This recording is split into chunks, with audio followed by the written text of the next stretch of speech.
Hello from the Sahawi Sessions. Stories, voices and wellbeing from the heart of the valleys. Today I spoke with Paterson Deacon. She's a very interesting lady, and she spoke very candidly about something she didn't think that she would be able to broach in our conversation, and that was about supporting someone with alcohol addiction. And it's quite an important issue, as I've done quite a lot of work around people with alcohol addiction, as well as drug addiction. Alcohol, of course, is a drug. And looking at the statistics, it's quite interesting. So even though pubs tend to be quite often the hub, if you like, of communities, they're closing for different reasons. They're closing because 1 in 5 young people say they don't drink. But then 1 in 5 people also say they drink too much. So it's quite an interesting statistic. That's on average between all the countries in the UK. We look at the statistics in a second. But local pubs can do so much more. There are lots of really good non-alcoholic drinks at the moment. I often ask, whenever I go to a pub, I usually ask for what they've got in the non-alcoholic section. And then, of course, there's a cost of living. A lot of young people and older people are not going anymore because it's just too expensive for them to go.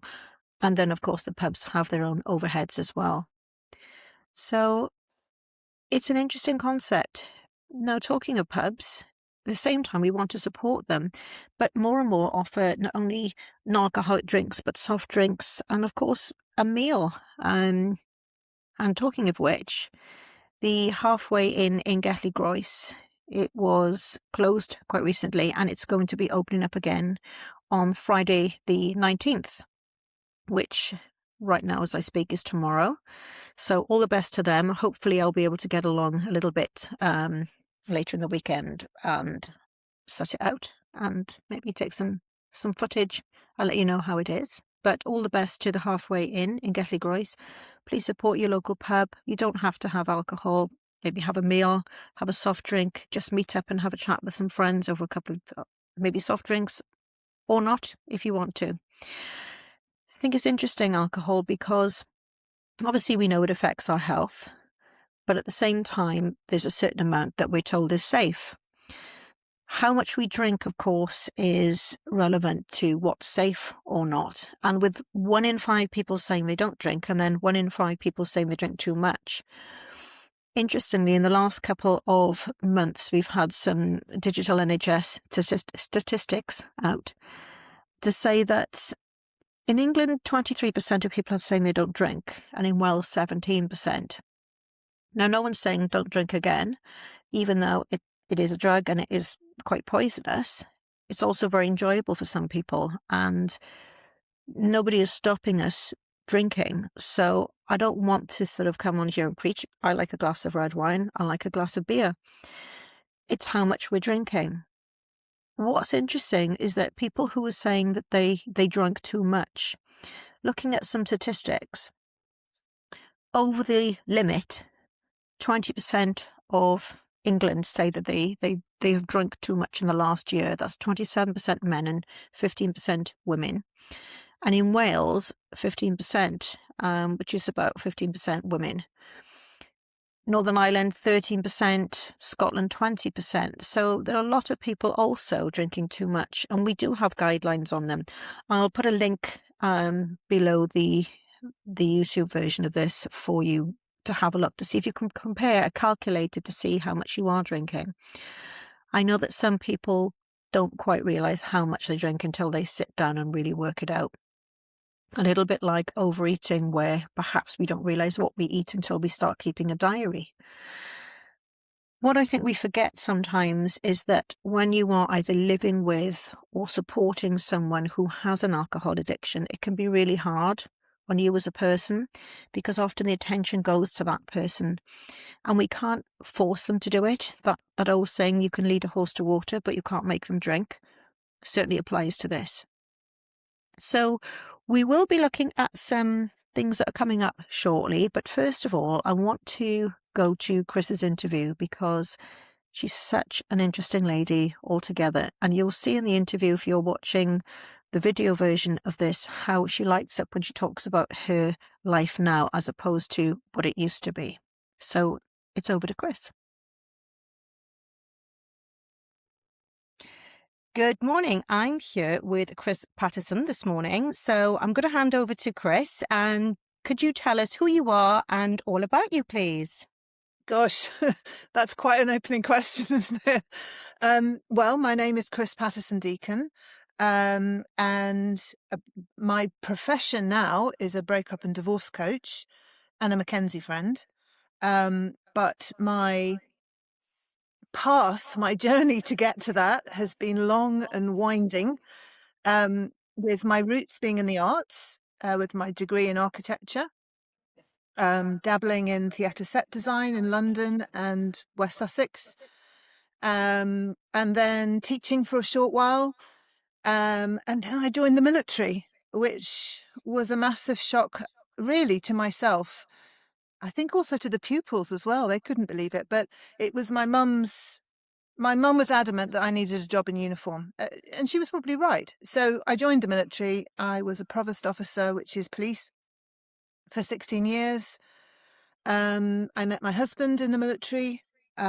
He left before I left, and then I eventually left after 16 years and joined him, and we moved down to Devon, where we started our... I hate to use term. I keep using the term journey, but I can't think of anything else. We started our journey.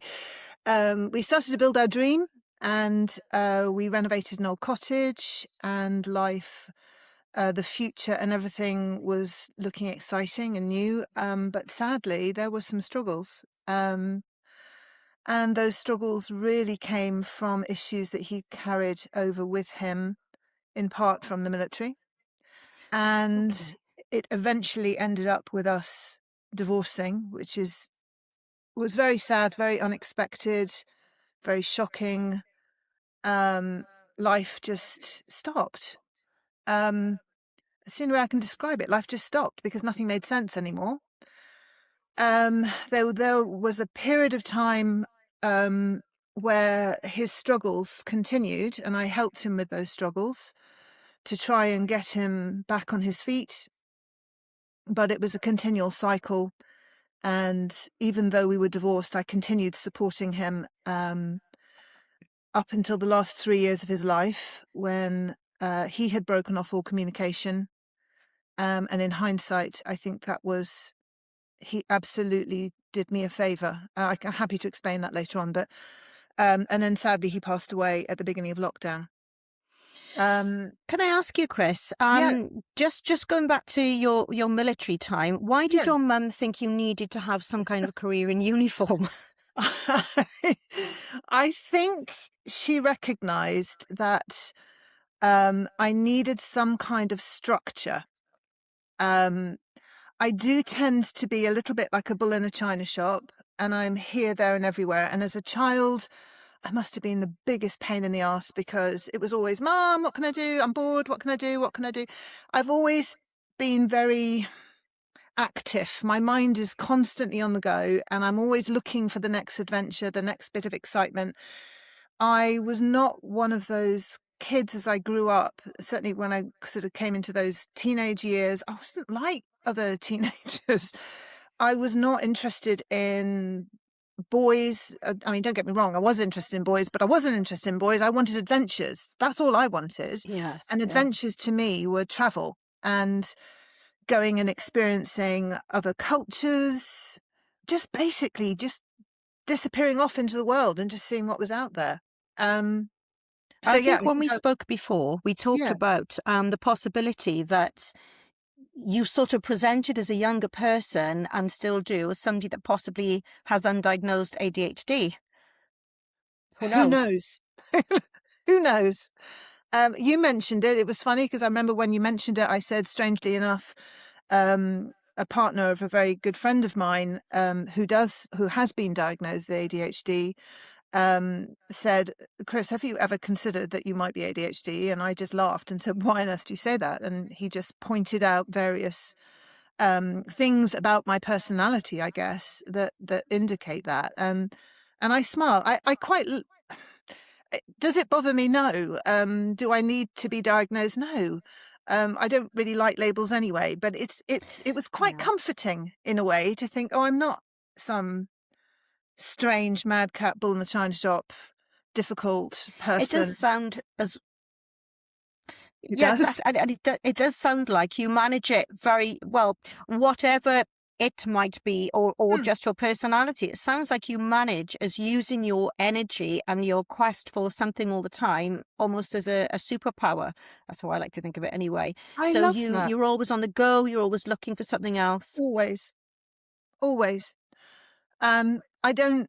Yes, I mean always. Obviously, as I've got a little bit older, we won't go into that too much. But as I've got a little bit older, certain physical aspects of my life have had to slow down, and I do seek more comfortable options than I have in the past.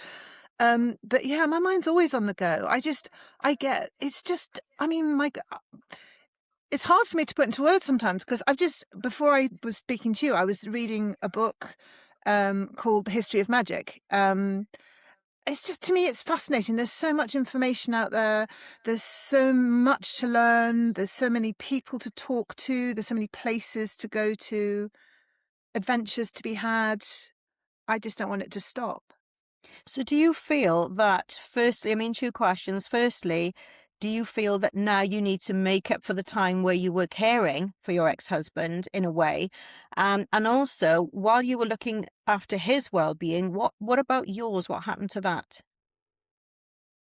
Okay, let's address the first bit first. Am I making up for time? I guess in part, it's not so much making up for time, but I've come back to being who I really am again.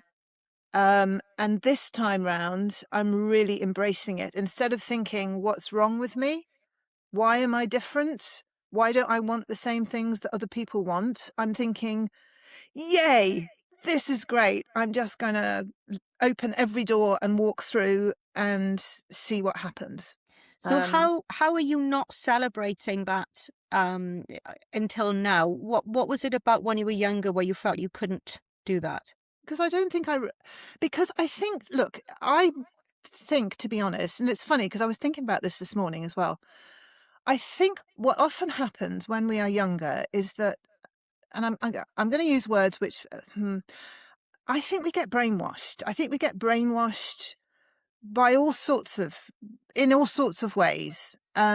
We learn from looking at others. We learn from, I mean, at the time, bearing in mind there wasn't social media, there wasn't even mobile phones when I was a kid, but, we learn from the television and newspapers, magazines, whatever it may be. We learn from that.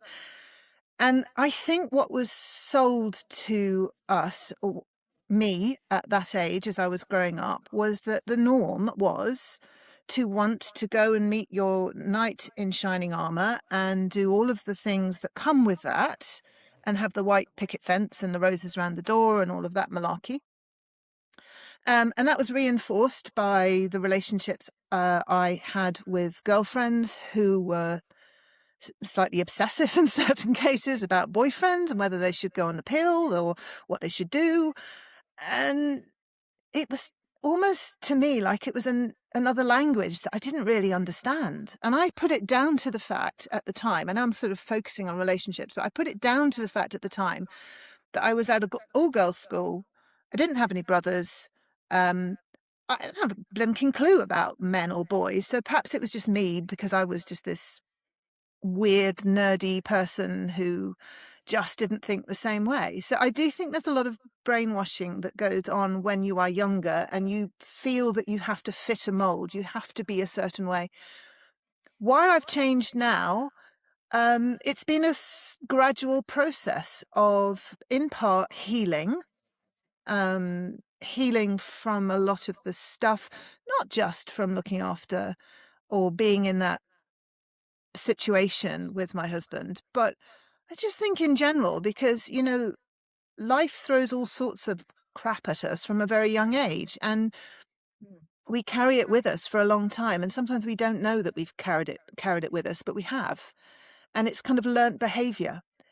And I have just found that in the last few years, I have been able to recognize that and found my own ways to just shed some of that baggage.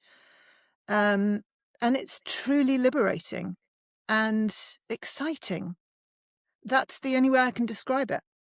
So I'd like to come back to that and ask you a couple of questions, but just to go back to the other part of my question, which was when you were looking after your ex-husband, obviously things would slow down a little bit, and you were caring for him and his well-being. What about yours? Well, I'm just going to go back to, yeah, because I've painted a picture of caring for him. I think, look, let's be honest, my husband had an issue with alcohol. And for anyone who has experienced that, they will understand how very difficult it is dealing with somebody whose sole purpose in life is to get the next drink. So caring for him, I'm not sure is the right way of describing it. He had chosen to bring somebody else into the relationship. Well, as the alcoholism appeared, because for a long time you don't recognize it, and then it appears, and when it appears, it's like, oh my God. He then chose to bring somebody else into the relationship, which was, for me, that was it, done. And we separated. He then, I mean, he was a very strong individual, a very strong character, and there was a lot of fight in him. So I think for the first few months, my interaction with him, because I did choose to help this other person who had thought they could fix him. I did choose to help because you don't stop caring. And I was watching somebody who I knew was a good person just being sucked down a black hole. And that's Mm. no fun to see. Mm. So did I care for him? Not in the way that most people will understand caring for, like washing and feeding. I So more couldn't do any of, supportive, that kind of yeah, thing, I guess. I was fighting for his life is what I was doing. And Right. I was fighting him in that battle because that level of addiction does not open its arms and go, yes, come heal me. So I was fighting that, but I am hugely determined and very stubborn. And I'm not sure that's a good thing. And it's a trait that I've recognized in myself. But when I feel strongly about something, um, then there's nothing that's going to stop me. And that's how I was. Nothing was going to stop me from trying to get this individual the help that he required. So that's my, not even definition, that is what my caring for him was. So that Not in the determination must yeah. have taken its toll in some way. So how did you look after yourself in that At the time, time? Mm. well, I wasn't. I Yeah. wasn't. But um, you don't recognize that. That's not recognizable. Um, I think in part, how can I describe? Sometimes if you have an accident, the adrenaline kicks in. That adrenaline kicks in, and that's what keeps you going. I think that's exactly what was happening. I had that mission.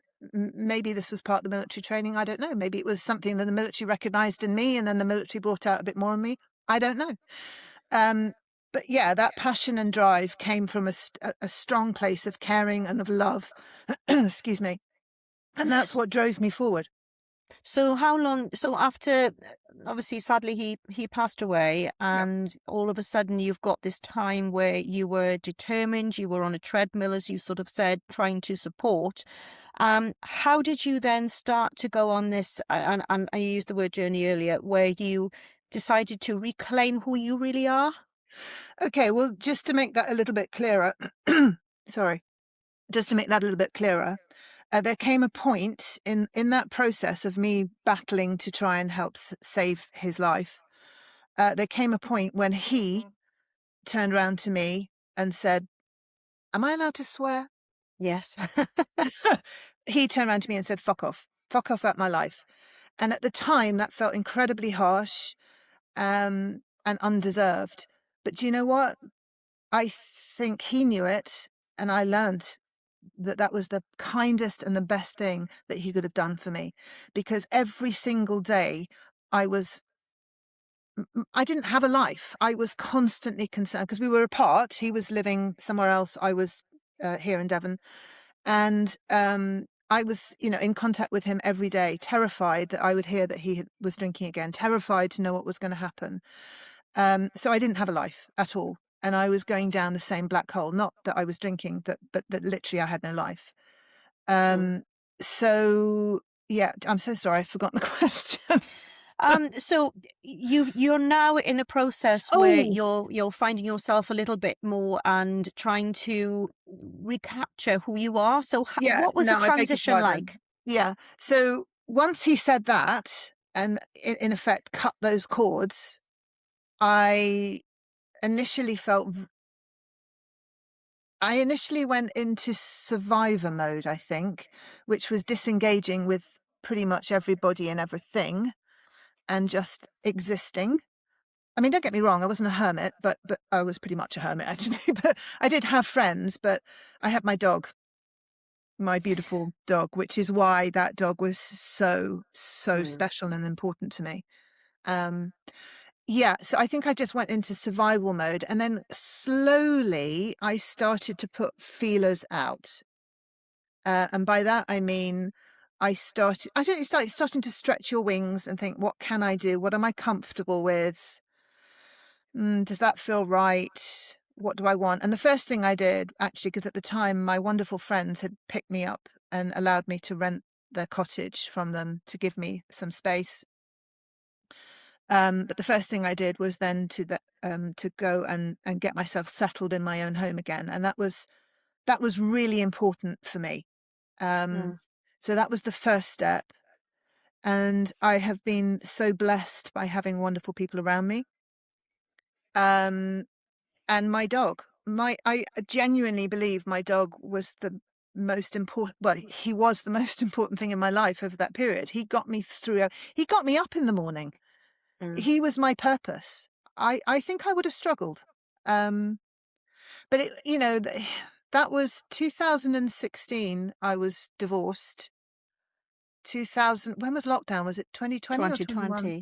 2020. So he passed in 2020. So there was 4 years um, of that process happening. And by the time that, sadly, I got the phone call that I kind of expected, um, I was a lot stronger. Mm. And I had been able to see, had actually rung me, excuse me, only a few days before he passed. And we'd had a conversation, which I'm so grateful to him for that. I will always, I will always say that sorry, a good man. He had an illness. He had an illness. We had a wonderful conversation, in which we were both able to express ourselves.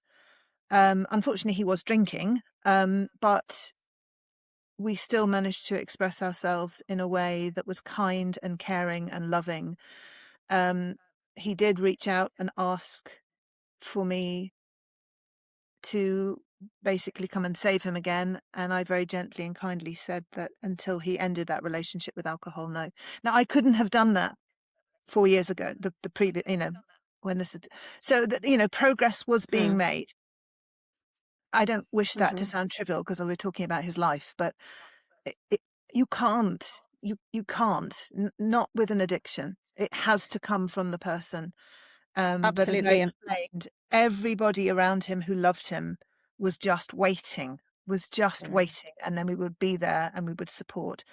But sadly, he wasn't able to do that. I think So that's one, really key, and it's certainly something that I've seen with my work with people with addictions before is that you can tell somebody, advise somebody, encourage someone, but they have to ultimately make that decision to change or to get help or what have you. So yeah, I can see how that must have been very difficult for you at yeah. the time. I don't know if you could, well, you can see that. I think did I show you that before? That was the first painting I did at that point, and that's how I felt. Mm. It was like Mm. watching your best friend, your lover, the most important person in the world is drowning, in the lake ahead of you, and you are standing on the shore with your hands and feet tied, and there's nothing you can do, and you just have to stand there and you just have to watch. That's hard. It's really Mm, hard, mm, but I think by that point I was strong enough. I mean, obviously I didn't know what the outcome would be, though I think probably in my heart I did. And when that happened, yes, there was awful pain, real hurt and pain on that loss. But you know what? Probably the biggest. Well, there were two other emotions that I felt mm. enormously. One was relief for him that he was free, finally free from that god awful addiction. And the Mm. second was pure anger, so angry because I felt what a waste of such a beautiful man's life. And I felt angry with him. So, part of a new concept, a new project that I am doing with somebody else is to look at how we help younger people look at their relationship with alcohol, because, of course, a lot more young people are not drinking, but they Yeah, are having addictions in other ways. yeah. So there's a lot of work to be done, and I'm sure lots of people will take comfort from what you've said, because going alongside that person, quite often the attention is on the person who has the issue, but there are other people who are equally suffering and feeling frustrated, and like you said, that picture really Oh, sums it up. yeah, How useless sometimes we feel when somebody else is going down that route. yeah. So I've got two more questions for you. And on the first one, so you talked about when you were younger, almost chasing perfect as we thought was perfect. So going back to pre-social media, pre-internet, you mentioned the white picket fence, the husband, the knight in shining armor, which young girls were often taught this is how to be. You want to be rescued and so on and so forth. Um, and it's only in the last maybe 10, 15 years I've seen children's books where the female has actually been the person that's rescued the other. Um, and sometimes she's rescued another female, and that it's not always about a young girl who gets rescued by a strong man, which is sort of the sort of way that we were brought up. Now, this week, the Prime Minister has talked about banning social media for under 16s. We grew up without that. And we were given these roles, if you like, and these expectations. And as you said, you felt you had to be put in a box with education. So what I would say to you there is, how do you feel about the social media ban for young people, first of all? Ooh, drop me in it. I'm really not a fan of any bans, if I'm honest with you. And there's lots of reasons for that. And I should also say, I'm not a parent as well, so I'm sure lots of people will be shouting at the screen going, well, what right have you got to have an opinion? Well, I do have an opinion, so, Well, you could be the Prime Minister making that decision, Well, I so could be, and I'd be a very good one. What do I think? Oh, God. Well, look, you said it yourself. We grew up, well, you and I are probably not this, I'm older than you, but potentially we both grew up in an era where there was no, I mean, there were no computers, there were no mobile phones, there was no internet. Mhm. And yet I was still,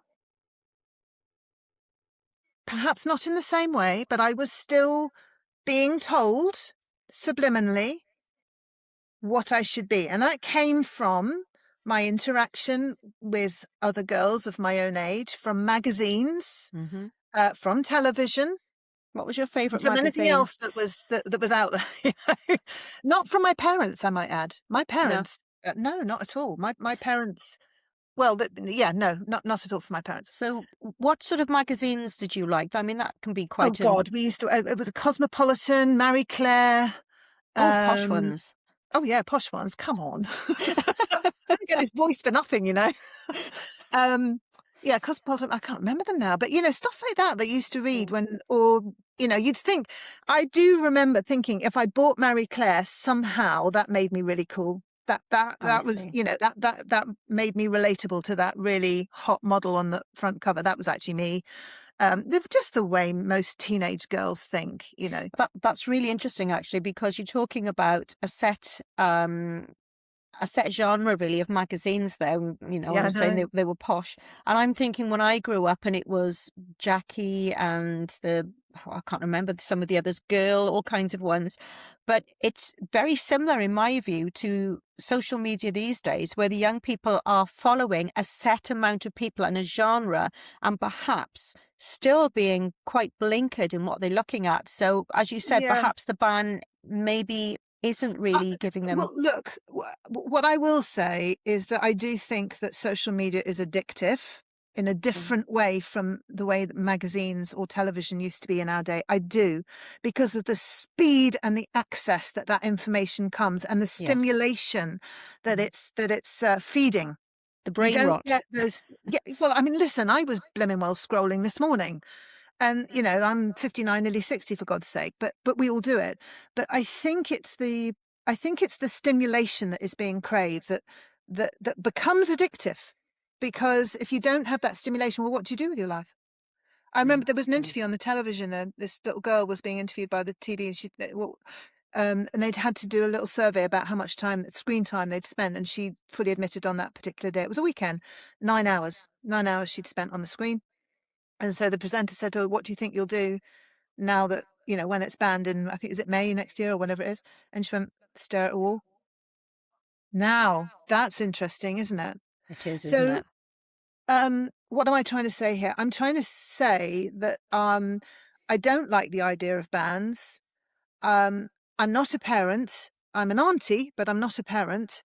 But I do think that parents. Oh,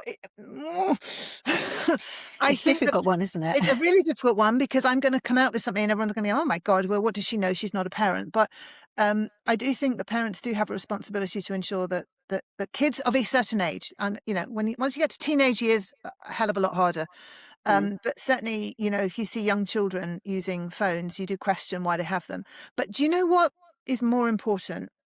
And you see it every single bloody day when you go out.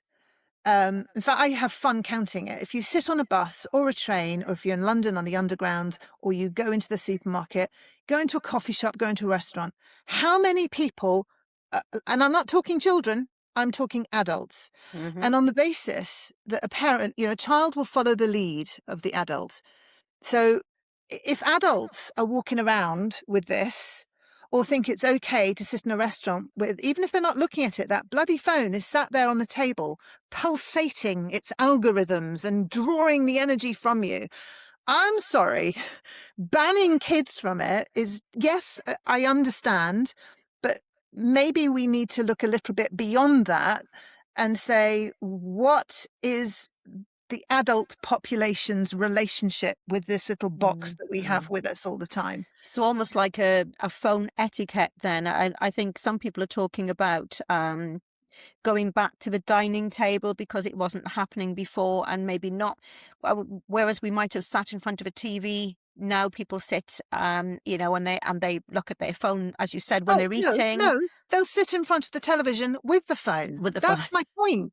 It's like it needs to be this constant stimulation with the television going, the radio, the ear pods in the ears. How many times do you walk down the street now and there's people they're switched up, going to the gym?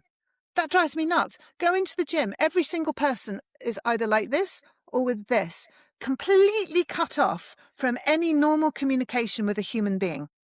That's really interesting That's because my fear. that's That's my something, fear. that's an opinion that I can take forward with some of the work that I'm doing with young people at the moment, because that's a really interesting take. I always feel that children don't have enough time to be bored.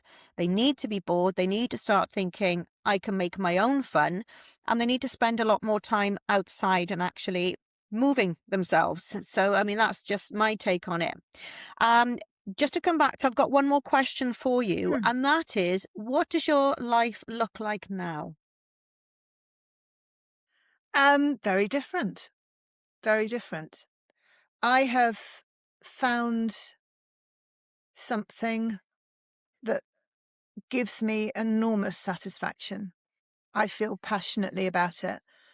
Um, if I can help somebody to move forward, then that's what I want to do. I'm no longer, well, I don't think I ever looked down, but but I was looking down in par. I certainly wasn't looking up. I now look up.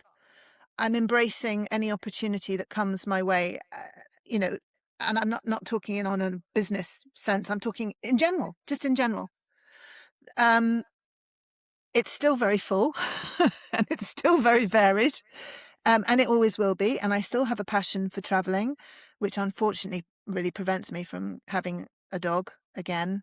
Um, but maybe in time. But it's surrounded by people who I would term to be my tribe. I've found my tribe, and I've found a voice. And listen, I said to you when we first met, certain things I wouldn't talk about. Well, what's happened today? Mm. Interesting. I'm not frightened now of doing that, and I think if it can help somebody else, then that's really important. So yes, you're looking at a very different woman today, one who is feeling strong, excited about life, a bit fed up with the fact her knees don't work as well as they used to, but that it is what it is. But yeah, just really looking forward to whatever's going to come next, with lots of travel. Great. I mean, the way that your face lit up when I asked you about that question, sort of said something to me that things are going well, and that's great to know. And I understand what you're saying about the dog and traveling and so on, Sure. but it sounds like at the moment you're in a phase where you want to get out more, you want to travel, and you just want to taking all the stuff that the world has to offer you that you perhaps didn't access for a while because of the situation you were in. Yeah. Um, And do you so know some what else? Sorry to yes, interrupt yes, you. I've learnt to say no. And that probably sounds ridiculous, no, not but at I all. think it's something that we struggle with sometimes, either because we're people pleasers or we're just frightened. But I've learnt to say no, and it's okay. I'm so glad you said that too. I've done a whole workshop on that with people because as somebody that also struggled very much with that and occasionally have to check myself, it's really important. And as they Yeah. say, no is a complete sentence. So it Yes. sounds like you're looking after yourself very well and you are putting your well-being and yourself first, which is fantastic to know. I will put a link in the comments under the podcast for your website. Oh, thank And it you. would be lovely maybe to have, if you could maybe send a couple of photos of your paintings and I could maybe I'd love to. Perhaps not that that one. That might depress people. it says a story though. It's a very interesting one. It So does. It does. And what I've done in the past is I've used that one and then I've put what I have painted now next to it. And just to show, that don't ever lose hope. well, Don't I think ever lose hope. that sounds perfect. Yes, maybe two paintings went next to each other. That would be the Awesome. then and now, which would be fantastic. So thank you for talking to us today, You're more than welcome. and I wish you well for the future. Thank you. What an interesting lady Chris was, and thank you so much for Chris. Again, I will be linking her website down below. Now then, coming up in the next few podcasts, I've got some notes here. So next weekend, I will be taking part in the Eden Project Community's Big Lunch and Big Help Out. So that's where you can apply for a little bit of funding, but you can just do it anyway, where you spend some time during June taking some time, having some lunch with people in the community, neighbours, friends, and so on. I did give it a mention last podcast as well, but just to sort of recap. And then after that, you do something called a big help out, where you do something to help the community that you're having that lunch in. So myself and some people from around the UK going to do a little litter pick and have a picnic and have a chat about probably everything. So that will be coming up on another podcast. Also, we'll be talking to Lindsay from the double-decker Bus Different, where she talks about her life and how that's changed. And she talks about working with people with ADHD and life on the road as she lives in her double-decker. We'll also be looking at a local bookstore. I just have to get in there and interview them, which I just haven't had a chance yet. And we also have coming up some more on the road stories as well. Now, Janine Reid, who is a local councillor in the Sahawi Valley Country Park area, has asked if people are interested, they can help with removing some invasive plant species.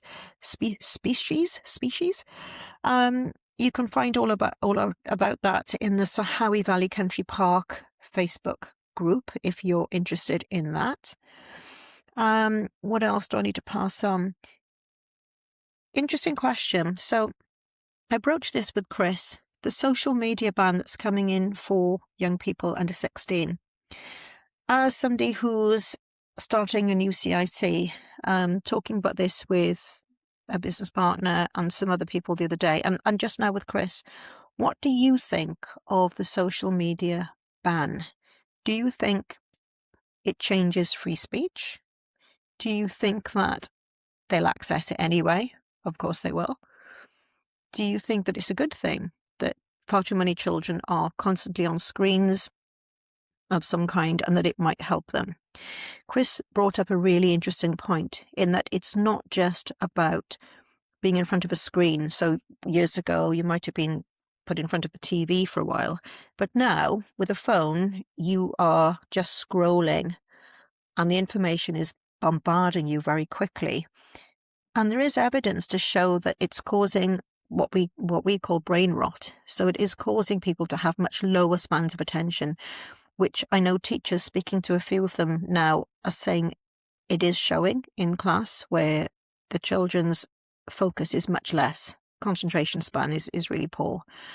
So are we training our young people to get this short span of attention? And quite interestingly, what will young people do instead of having social media? Do you think they will be more inclined to take up hobbies as we used to years ago? Do you think they will get out more? Do you think they will get fitter and exercise? Or do you think they'll just fill it with traditional gaming consoles and that kind of thing? Be interested to know your thoughts, and I'll put a couple of questions about this on the page and in some of the groups that I'm running as well. So it's a really interesting one, isn't it?